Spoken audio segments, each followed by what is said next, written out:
Mon prénom c'est Jean-Dominique, mais Jean-Do c'est plus facile à dire et plus simple. Et mon nom de famille c'est Denis, Jean-Dominique Denis. Je suis né en 1950, donc après j'arrive plus à faire le calcul, il y a trop d'années, mais je dois avoisiner, pas être très loin des 70 ans je crois. J'ai bossé pendant 6-7 ans en usine, principalement tourneur, sur métaux. Je supportais de moins en moins, donc je me suis dit il faut que je trouve quelque chose, un travail plaisant. Alors il y avait la photo, je faisais un peu de photo, mais enfin la photo c'était pas évident. J'ai essayé la poterie, mais je suis tombé sur un club de poterie inintéressant, donc je me suis dit la poterie c'est pas pour moi.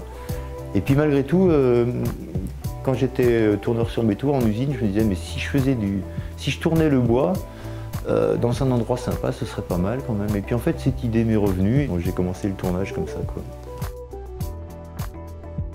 J'ai commencé en 1978 avec une envie de tourner déjà depuis 2-3 ans. J'avais trouvé un bouquin chez Erol à l'époque. J'avais pas trouvé de stage de formation à l'époque. Je dis pas qu'il n'y en avait pas, mais bon, en plus il n'y avait pas internet en 1977. J'ai cherché des tourneurs, mais j'en avais trouvé 2 qui m'avaient reçu sans me faire rentrer dans leur atelier, donc j'ai compris qu'il ne fallait pas insister, donc j'ai appris tout seul. J'avais une chance d'avoir trouvé des gouges forgées à la main, il m'en reste encore 3-4. Donc j'avais commencé à tourner, j'avais trouvé un tour d'occasion que j'ai encore d'ailleurs depuis 1978. Après avoir ramassé 1 ou 2 morceaux de bois dans la tête ou presque. J'ai abandonné les gouges en disant non, ça c'est trop dangereux, et je me suis fait ce qu'on appelle des outils à racler, quoi. Donc je m'étais fait 4-5 outils à racler, 1 de 3, 1 de 6, 8, 12, et dans des outils de menuiserie et bénisterie. Enfin, donc j'ai travaillé une dizaine d'années comme ça, avec des outils comme ça. Professionnellement, je vendais, quoi. J'ai fait un stage avec Marcel de Rouver, qui en 2 jours, donc j'ai appris à me servir de gouge. Donc je suis rentré 10 ans plus tard à me servir de gouge, donc je l'avais acheté une gouge à creuser, une gouge à profiler, une petite gouge de 6 que vraiment franchement je me suis toujours demandé à quoi ça sert, enfin j'en ai toujours d'ailleurs, elle est sympa, elle est pendue là-bas.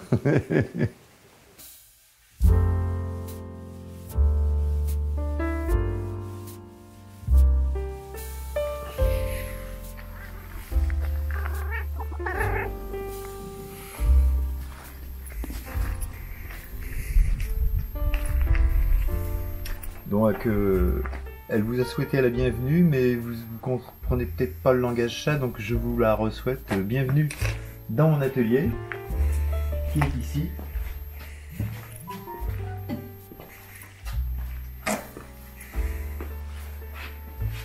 Voici avec mon tour que j'ai depuis 1978. Mon tour que je m'en séparerai jamais, mon tour historique, mon véritable tour, le seul, l'unique, non j'en ai 3 des tours. Voici donc mon atelier.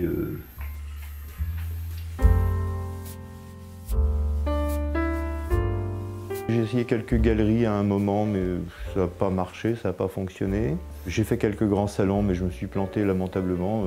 J'ai arrêté les grands salons, tout ça, puis on s'est mis à faire avec mon épouse, avec Patricia, on s'est mis à faire des marchés artisanaux, des marchés même de village. Et puis peu à peu, ben, je suis devenu un peu connu quand même, donc je fais aussi de la formation. J'ai commencé à une époque où il y avait très peu de tourneurs. Modestement, j'étais un des premiers, disons, à faire du tournage en France, à refaire du tournage, puisque le métier avait décliné, quoi. On ne trouvait plus de tourneurs, ou très peu. Je faisais des objets très usuels, disons, mortier, pied de lampe, des pendules, des pendulettes, des toupies aussi.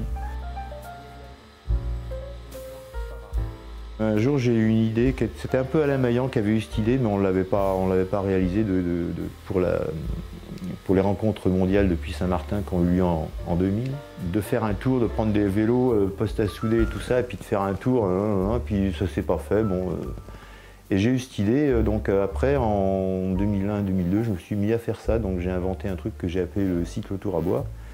Et maintenant, effectivement, depuis ça fait 17 ans, j'ai finalement trouvé une activité de tournage sur bois qui est populaire, c'est-à-dire que les gens voyant ma machine, si on peut appeler ça une machine, enfin cette espèce d'engin bizarre, ça les fait marrer déjà.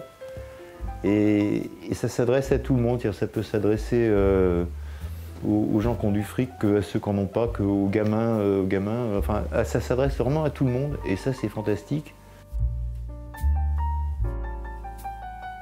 fois les gens attendent 3/4 d'heure pour venir pédaler pour que je leur fasse une toupie. C'est assez fantastique, quoi. C'est génial. La formation, je l'ai fait dans les 3 premiers mois de l'année uniquement. Sinon, ben oui, je fais effectivement donc beaucoup d'animation. Et je vends aussi dans quelques boutiques. J'ai quelques boutiques qui me prennent en dépôt. Mais c'est vrai que le cycle autour me prend de plus en plus de temps, d'énergie, et me rapporte de plus en plus par rapport au reste. Disons, enfin, je ne suis pas encore coté en bourse. Hein. Il y a des gens dont j'admire le travail. Bon, ça va être du Maillan. Maillan, c'est un technicien d'exception qui fait des pièces d'un tournage déjà très évolué. Et le tournage représente 10% de son travail à peu près. Hein. Donc voilà, bon, je dirais Maillan parmi les Français. Il y avait un type qui m'avait vraiment scotché, c'était Marc Lindqvist. Je pense que lui m'a beaucoup inspiré. C'est des pièces très brutes, des grandes pièces très brutes, genre brossées. Enfin, ça a été ma première inspiration pour faire des objets un peu différents. 2 autres qui m'ont beaucoup inspiré aussi, c'est Malke Lezalec, un tourneur canadien. J'ai fait 2-3 stages avec lui, chez Jean-François Escoulène à l'époque où il organisait des stages dans sa maison à Puy-Saint-Martin, dans son atelier. Et puis aussi Michael Scott, que j'avais trouvé aussi vraiment assez extraordinaire, son travail. C'était pas très loin non plus de Marc Lindqvist. J'avais une cheminée à l'époque et puis en voyant du bois brûler des fois dans la cheminée, je me disais mais quand même, c'est sympa du bois qui brûle. Et, puis un jour je me suis acheté un chalumeau et je me suis mis à brûler mes pièces.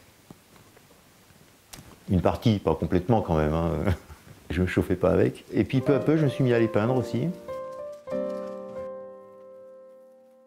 Le tournage, il faut déjà arriver à avoir une pratique, c'est-à-dire de travailler quand même assez vite. C'est pas obligatoire, mais plus tu travailles vite, plus tu vas arriver à sortir de pièces. Donc t'entraîner déjà à produire quelque chose de potable, pour ne pas dire bien, bon.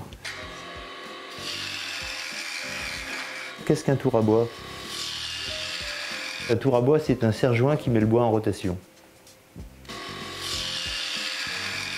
Qu'est-ce que tu fais une fois que le bois est en rotation? Tu sculptes en fait. Donc, tu peux me dire la différence entre la sculpture et la sculpture?